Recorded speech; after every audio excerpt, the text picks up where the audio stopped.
আসসালামু আলাইকুম। কেমন আছেন সবাই? আল্লাহর রহমতে ভালোই আছেন। আলহামদুলিল্লাহ, আমিও ভালো আছি। অনেক দিন অসুস্থ থাকার কারণে কোনো ভিডিও আপলোড দিতে পারিনি। এখন আগের থেকে অনেকটাই ভালো আছি। আমার হাজব্যান্ড অফিসের কাজে প্রায় 1 মাস বাসায় নেই, সেজন্য আমিও ছিলাম না।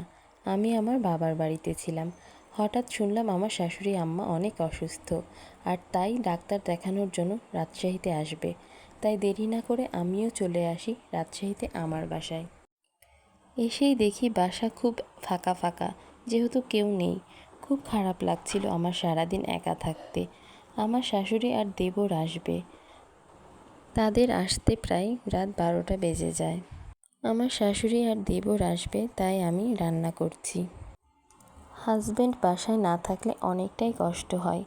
এই অল্প কয়েকদিনে আমি খুব ভালোভাবে বুঝতে পেরেছি, যাদের হাজব্যান্ড দূরে থাকে, নিজেদের একা বাজার করে সংসার সামলাতে হয়, তাদের কতটা কষ্ট হয় আমি একটু হলেও টের পেয়েছি।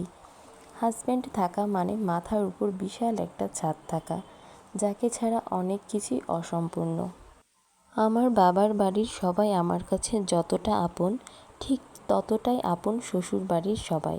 তারা আমাকে অনেক ভালোবাসে। আমার শাশুড়ি অনেক দিন পর আমার বাসায় আসবে, আজকে আমি তো অনেক খুশি। বাসায় আমার হাজব্যান্ড নেই, আমি একা যতটুকু পারছি তাদের জন্য রান্না করার চেষ্টা করছি। রাত প্রায় 12টার পর আমার শাশুড়ি আর দেবর আসে।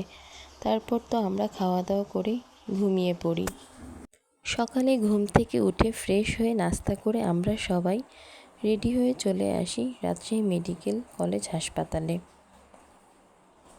এখন বাজে সকাল 8টা। এত সকাল, বাট কত মানুষের ভিড়।